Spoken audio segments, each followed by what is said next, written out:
Ladies and gentlemen, boys and girls, and everybody in between, welcome to another episode of the Jake Botel Sports Experience. A massive weekend of hurling to recap for you. Three big games: Dublin v Kilkenny, Cork v Waterford, and Clare v Limerick. We'll recap all of that, plus the results from the Joe McDonagh Cup, because there was some important outcomes in that competition. If you'd be so kind, while you watch along, hit that subscribe button. It helps me grow the channel and sends you good vibes. So it's a win-win. Let's get into it then, and we'll start with the match that was on Saturday between Dublin and Kilkenny in the Leinster Hurling Championship. This was a massive opportunity for Dublin to sort of stamp where they're at Parnell Park. The Cats coming in, still stinging from that loss to Henry Shefflin's Galway team. It was a hard-fought opening, plenty of points scored, 4 points in fact inside the first couple of minutes. You could really tell Kilkenny were trying to physically punish Dublin, but the Dubs didn't back down, in fairness to them, in the first half. They were really pressing Kilkenny's forwards hard, right up on them every time that the ball went inside the forward third. They took a 4-3 lead after 11 minutes when Donald Burke sailed another point over the bar. But it was Kilkenny's championship debutant, Cian Kenny, who stepped up with three of the Cats' first 4 points. TJ Reid got on the scorecard. After a little while, Kilkenny had established a 2-point lead. Something that really stood out across this game was just the lack of polish in that forward third for Dublin. You know, the right idea, but the wrong execution, I suppose. Balls overhit when they had a man open. You know, a good pass or two not controlled cleanly by the player receiving the ball.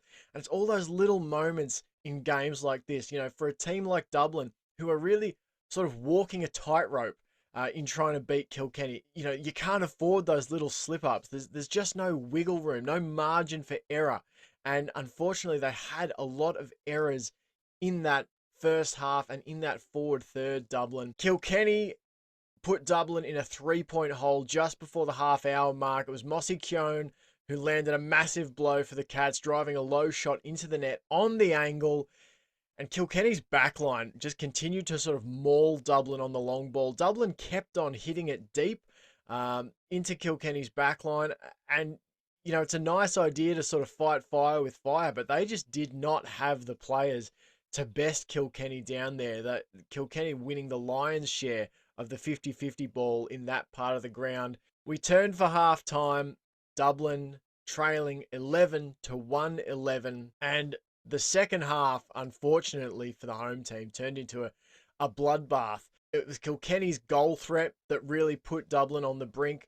Again, Mossy Keown skimming a low shot through a thicket of legs into the back of the net, and that put Kilkenny 6 points up any time that Dublin tried to chase a goal, and that's really what they needed. You know, they were sort of ticking points over, particularly in the first half, not so much in the second. In the second, they were really shut out. But anytime they tried to force the issue and go for goal, Kilkenny were just so good at forcing them out wide, defending the middle of their box, and closing down the opportunity for Dublin to find a lane to goal. In the 55th minute, a long puck out ricocheted to TJ Reid, who used his physicality to withstand a Dublin tackle and his skill to deposit the ball over the keeper and into the net. And at that point, it was 3-16 to 17 points. Dublin all at sea. From there, Kilkenny basically ran riot. They put points over the board at will. There were Kilkenny players just in acres of space. The Sky Blue challenge dissipated into the evening air. They just got worn down in the end. As I said, they were walking a tightrope to try and get a result in this game, Dublin. Everything had to go right for them. Everyone had to execute at the highest level possible. And just, they were beaten by Kilkenny down back. The way in which Kilkenny were able to win the 50-50 ball in Dublin's forward third. And then, you know, when Dublin did find open players, the open player often, you know, had a bit of a fumble, which allowed them to be closed down, or else the passing player totally missed the Dublin player who was, you know, wide open in space. And it was just a great example, I guess, of, you know, Dublin being a team that has about three really good gears But then you have teams like Kilkenny who have 5 gears. And as much as Dublin and Kilkenny can, play out a really close match when both teams are, cruising along in third gear, once Kilkenny ratcheted it up to fourth and fifth, Dublin just didn't have the firepower to go with them, didn't have the skill around the ball, didn't have the attack on the ball to go with Kilkenny.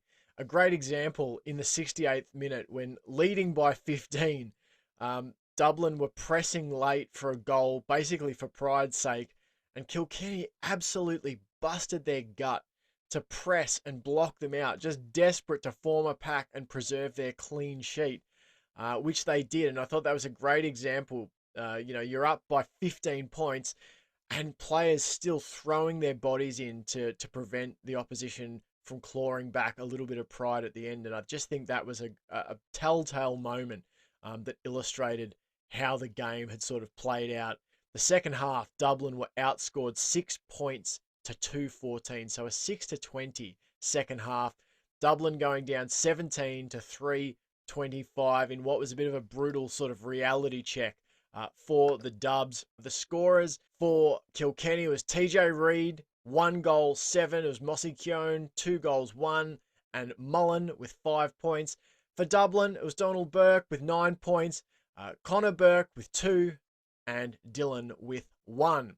It might seem a bit simplistic to put man of the match to Mossy Keown for his 2 goals, but while he only had the 3 scoring shots himself, he did so much work setting other people up, and 2 of his scoring shots were goals. So I think for the impact he had on the scoreboard himself and the impact he helped other players around him create, I couldn't go past Mossy Keown for my man of the match. I'll give you a look at the full rundown of scorers. For Dublin, it was the 2 Burks, Donald with 9, Connor with 2, Dylan 1, Fergal Whiteley 1, Crummy 1, Gray 1, McBride 1, and Shute with 1. For Kilkenny, it was TJ Reid 1-7, Mossy Keown 2 goals 1-5, for Mullen 4, for Cian Kenny on debut in the championship, 3 for Murphy, 2 for Owen Cody, 1 each for Billy Ryan, Donnelly and Buckley. What's up next for Dublin? Well, after 3 close wins to start their campaign, the Dubs were handed a massive gut punch from Kilkenny. That's basically the only way you can really describe it.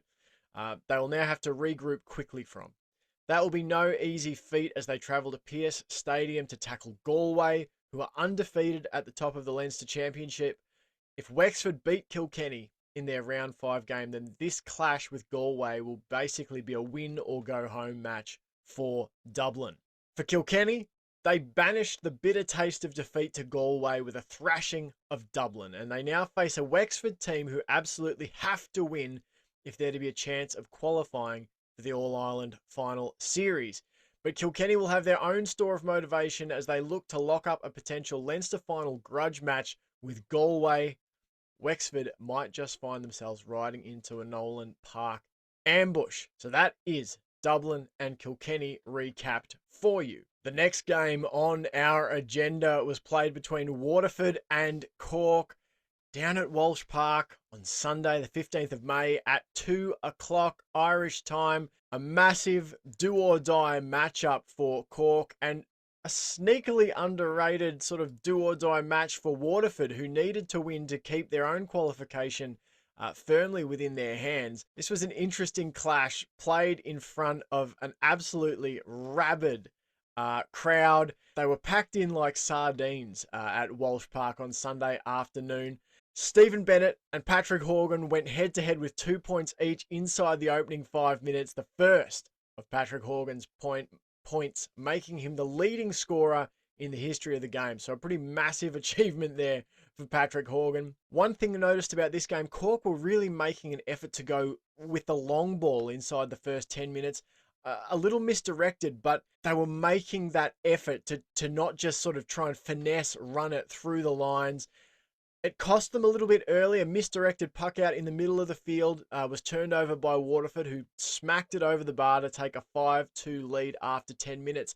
And you sort of thought there were some warning signs there for the Rebels. Both teams did seem just a tick off, I thought. Even Waterford, who had been so clean with their skills in 2022, there were plenty of turnovers from Cork, but there was definitely a failure to convert those opportunities by Waterford, and you wondered whether it could come back to haunt the Dacia. Mark Coleman and Seamus Harnedy scored back-to-back points to bring Cork within a point after 20 minutes.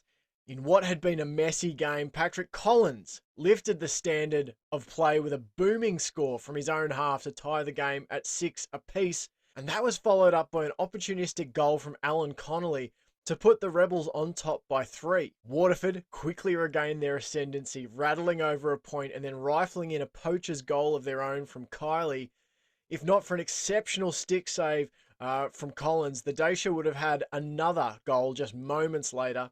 So that preserved a 4-point lead for Waterford, just short of the half-hour mark. But with Waterford looking like they were about to break the game open, Cork responded in a massive way, rattling off 4 consecutive points to run out the first half in front, 1-12 to 1-11. They followed that up by scoring the first 3 points of the second half as the tension level rose around Walsh Park. Cork had rattled off 7 consecutive points. Cork made a bold decision to pull Patrick Horgan off the field just shy of the 40-minute mark. But this was the best team performance we've seen all campaign, really, from Cork. They were all lifting, all chasing, all tackling. Their skill able to shine through once they won the ball. And Waterford were not making decisions as quickly. Particularly, I noticed on their press for goal, a couple of times where they were caught between taking the shot themselves or giving it off to another player, and Cork were able to crowd them out, which is not how Waterford were playing at all during the league campaign, and not how they'd played earlier in this championship campaign either. They looked tightly wound. They, a team that had seemed so loose and free, Waterford, suddenly really tightened up. And I noticed it particularly in the manner in which they were pressing for goal. They're normally so decisive in just giving it across or taking the shot themselves. And there were multiple occasions where that indecision sort of left them crowded out of the chance. Now, just when Waterford had sort of got the game almost back to level pegging, it was within a point, Cork came up with their best forward thrust of the afternoon, ferrying the ball forward with dare and intent. And it's the irrepressible Alan Connolly, who I really liked in their last game out against Clare, who finished the move after a first-time stick pass from Shane Kingston. And at that point, it was 1:15 to 2:16 with 19 minutes remaining. The Rebels looking to hang on for a campaign-defining victory. They defended with vigour, doing everything they could to press Waterford out, to deny the Dacia goal-scoring opportunities. This was the most rugged we've seen Cork look all campaign, perhaps all year. I mean, even if you look in the league, they were sort of pretty physical in their contest with Limerick during the league, but in championship, they've been largely outmatched. We saw signs of it maybe on the way back against Clare, but this game, it really came to the fore where Cork were working for each other, doing the hard yards, chasing, hooking, blocking, tackling, just doing all those little things that they hadn't done in their first 2 championship matchups. They managed to stretch the lead out to 4 points, and then Waterford suffered a massive blow. Austin Gleeson yellow carded after a scuffle, his second yellow of the match, and he had to leave the game. So at that point, the match was there for the taking for the Rebels, and Conor Lahan swiveled and deposited the ball over the bar on 66 minutes to push Cork's lead out to 5 points.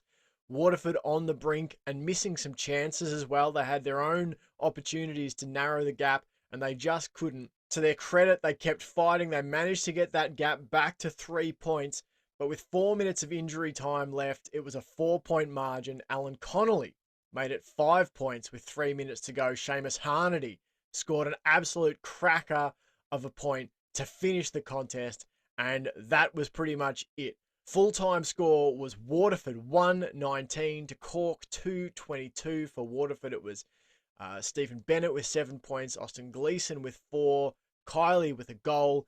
And for Cork, it was Alan Connolly, 2 goals. Seamus Harnedy, 5. Conor Lahan, 5. I gave Seamus Harnedy my man of the match. I thought he was exceptional. Just providing that dare and burst, a physicality as well, and obviously a scoring threat. He was just the complete package, I thought, Seamus Harnedy. He typified this different Cork approach, a more rugged Cork approach. And, a note that sort of stuck in my mind was that this was a less perfect Cork, but a better Cork. There's still some turnovers and a little bit too much messing around on occasion in the defensive third of the field, but they were hurling with a little more abandon, working a little harder, and taking some more beneficial risks, more direct risks, if that makes sense. Rather than sort of the thankless risk that they were taking against teams like Limerick, trying to run through the lines, getting broken down in their back third, being turned over and scored on. They're taking the risk of, being a little more direct with their hurling. And I think the goals that they scored showed the benefit of taking those more direct risks, and it put Waterford under more pressure down back. And I guess that, they were an imperfect Cork team, but imperfect in a way that gave Rebels fans hope, I think, in terms of the way they were working for each other, in the terms of the way that they were being physical. Cork have to take this game as their baseline. This is how we turn up and play every week. They'll need to bring that next weekend against Tipperary. So let's have a look at the scorers for you in total. So for Waterford, it was Bennett with the 7, Gleeson with 4, a goal to Kylie, 2 points each for Curran and Montgomery, and 1 point for Prendergast, Hutchinson, Bennett, and Hogan. For Cork, it was Alan Connolly with the 2 goals, Harnedy 5, Lahan 5, Horgan with 4, 2 each to Shane Kingston, Dara Fitzgibbon, Mark Coleman, and a point each to Mead and Collins. So massive games for both of these teams coming up. Cork have put their qualification for All-Ireland finals back into their own hands with that win. They breathed new life into their campaign with the win over Waterford, and they'll now head back home to host Tipperary in another must-win match for the Rebels. They'll need to bring that same endeavour and effort against the Premier County that they showed this week against Waterford. And Tipperary themselves will have pride to play for as they look to avoid a winless championship series. So they're not out of the woods yet, Cork. They need to go and get the business done against Tipperary. For Waterford, well, after a thumping win over Tipp in week 1 and a close loss to Limerick in their second game, Waterford's campaign now hangs in the balance as they travel to Ennis to take on Clare. The Banner County have been on the rise, while the Dacia are desperate to arrest this losing slide. Their destiny somewhat out of their hands now with that loss to Cork. They have to win and hope that Tipperary can do them a favour at the same time. So it's a must-win game, this, for Waterford. They've just got to get it done. There's no ifs and or buts about it. This is must-win now for the Dacia, or they could see a promising campaign slip away into nothingness. The final matchup of the weekend's action that I got to see was Clare hosting Limerick, and this was just an unbelievable match. I tried to make notes to, I always like to give a little bit of a running recap of how things went down, how things transpired, what happened where. Impossible task for this game. Very hard to capture, in a 2-minute recap of action. So instead, we can just comment on the manner in which it was played. To give you some context about how this game was played and the ebbs and flows, the scores were leveled 14 times in total, which is just insane, just back and forward. You had a 16-point effort from Tony Kelly for Clare. You had 9 points off the hurley of Diarmid Burns. A red card to Garrod Hegarty in an incident where he did very little. This was an insane match. It was just an insane match from the offing. I think they said there was 37 shots in the first half and 28 of them were scored. There was no Aaron Gallan for Limerick. Not sure if that was in aid of rest and recovery for an injury or a little bit of gamesmanship from Limerick, seeing what they could do without him and keeping him in reserve for a potential Munster final rematch of this game. I had a feeling just before the start of play that Clare were going to come out like they were shot out of a cannon, but it was Limerick who struck first via a Diarmaid Burns 65. Seamus Flanagan doubled that advantage. David Fitzgerald stopped the Limerick run with a soaring 70-metre effort to delight the home fans. And that essentially captured how the rest of the game went. Just back and forward. One team would gain the ascendancy, the other team would come hurtling back. If one team punched out to a 3-point lead, the other side would get the next 3 or 4 points. It just went like that, back and forth from the very start. And, sometimes people describe a match as two boxers feeling each other out. This was two boxers trying to punch each other out from the very start, from the first round, landing blow after blow, just seeing if you could get a first round knockout, really, is how it felt like. There was no gentle nudges. It was just swinging haymakers from the start. Just an exceptional game of hurling that typified everything you love about the sport. It was physical, it was fast, it was fearless. Clare had absolutely zero fear of Limerick. That's something that really stood out to me. You see other teams get cagey going in against the reigning All-Ireland champs. They try and get cute with their game style, or, they get worried out of playing their game. Clare didn't worry about any of that. They just went in and hurled how they wanted to hurl and took it up to Limerick. An absolute credit to Limerick. Every time you thought that maybe the challenger's going to get on top here, Limerick do what champions do, and they responded.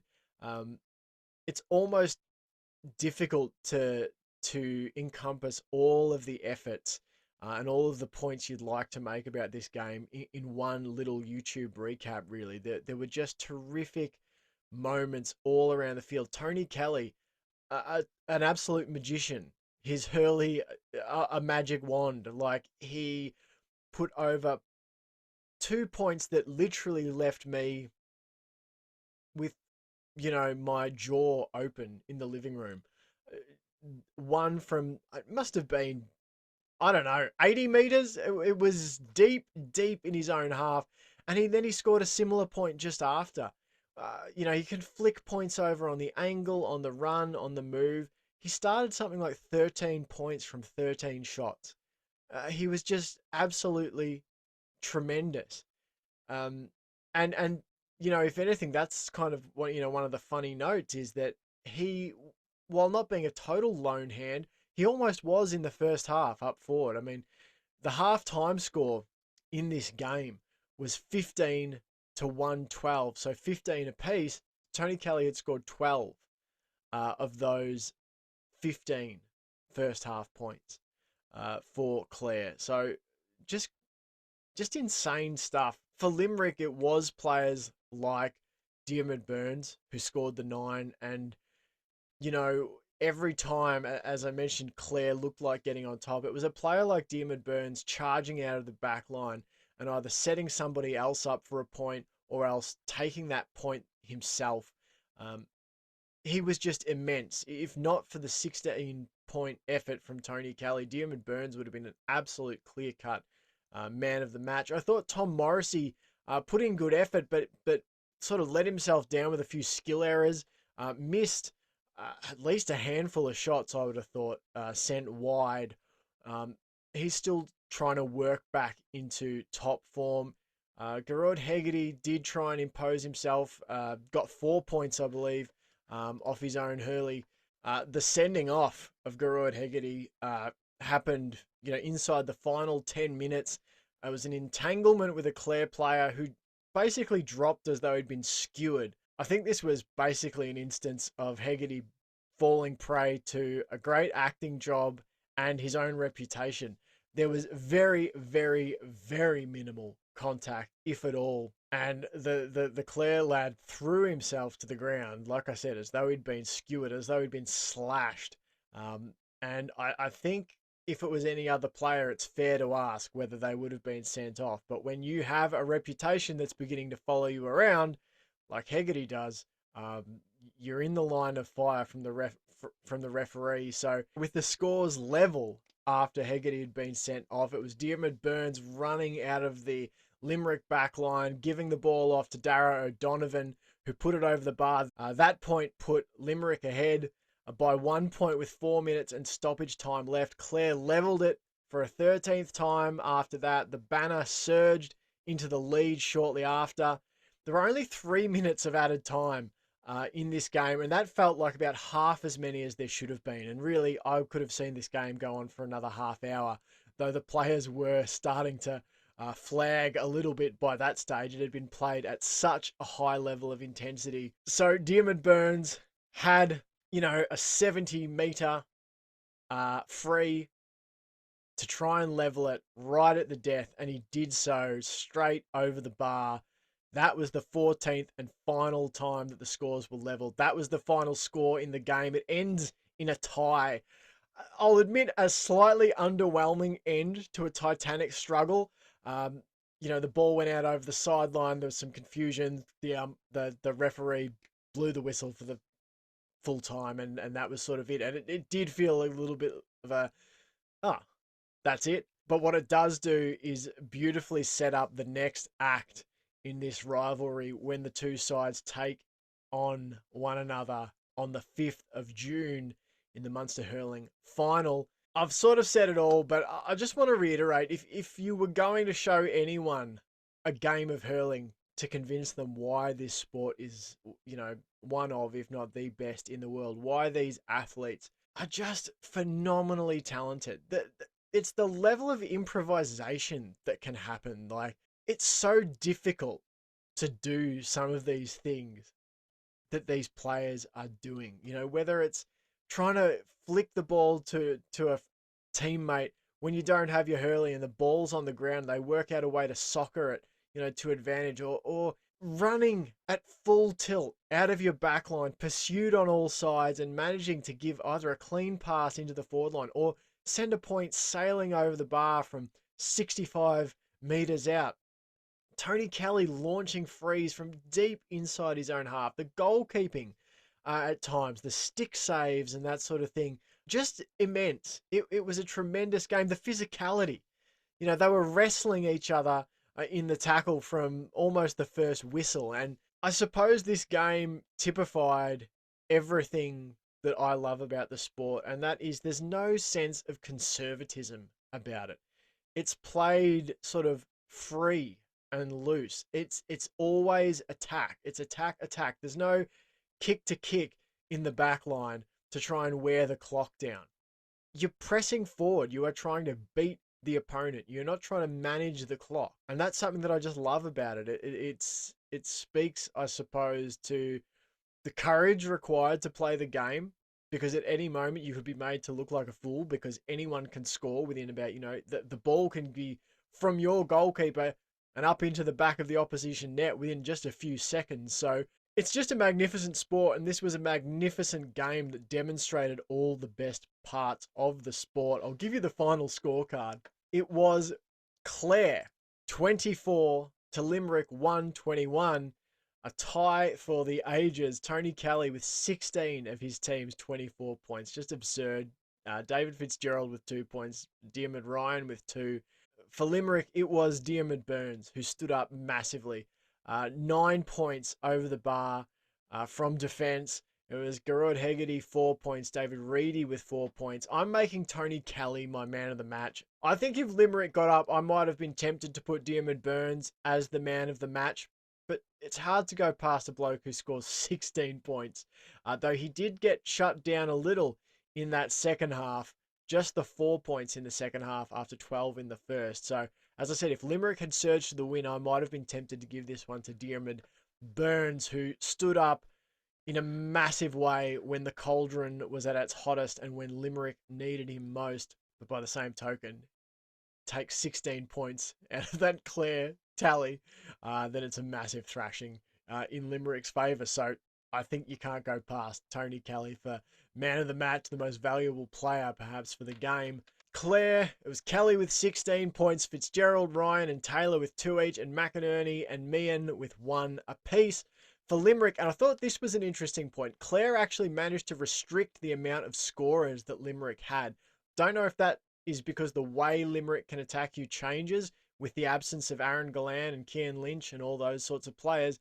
But the last couple of weeks, they've had double-digit scorers. This week, it was just the 8 individual scorers for Limerick. Burns with 9, 4 each to Hegarty and Reedy, a goal to Kyle Hayes, 1 point each to Flanagan, Morrissey, O'Reilly and O'Donovan.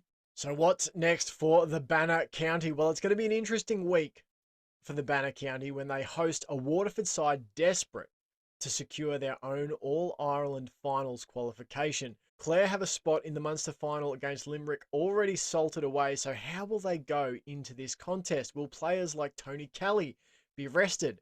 With another bruising test against Limerick on the horizon, I'd wager we'll see a few names given a week to put their feet up. What about their back-to-back reigning All-Ireland champions? Well, Limerick now get multiple weeks off after ensuring another undefeated series of Munster pool games after the draw with Clare.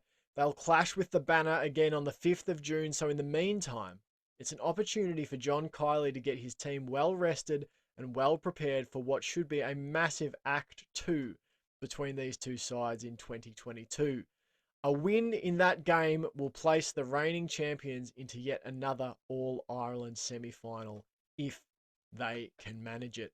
All right, before we get out of here, let's recap the other results from the Joe McDonagh Cup and Leinster Hurling Championship. So, in the Joe McDonagh Cup, Kerry just went down to Offaly, 228 to 423, a 1 point result there for Offaly. Massively important win for them. Carlo saw off down. I had down Tipp to win this one, but Carlo keeping their Joe McDonagh Cup final hopes alive with a 225 to 119 win over down. Meath hopelessly outgunned, unfortunately for them, against the Saffron County Antrim, winning 729 to 313, a 28-point win for Antrim that leaves them securely locked away in the Joe McDonagh Cup final on 8 points. They've got 4 wins from 4 games so far. Offaly in second place on 6 points. Kerry and Carlo on 4 points each. It's a tight race there to see who gets in to play Antrim in the final.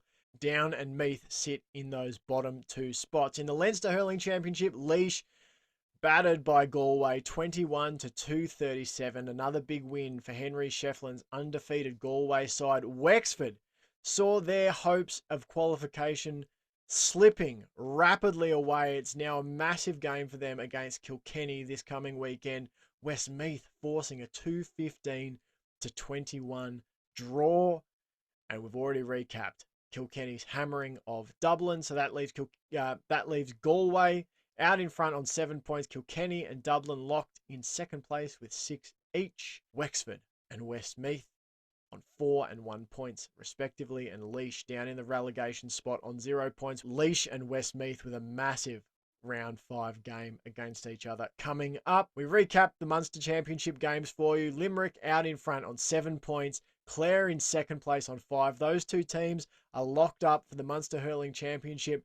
Waterford, Cork, and even, unbelievably, Tipperary with a slight, slim mathematical chance if they manage somehow to thrash Cork and Clare, beat Waterford. Tipperary could see themselves sneak in to the top 3. I doubt that'll happen. So it's really between Waterford and Cork. So there you have it. That's all the results wrapped up for you. I hope you enjoyed round 5. If you'd be so kind, hit that subscribe button. It helps me grow the channel and sends good vibes your way. Until next time, guys. Thanks so much for watching.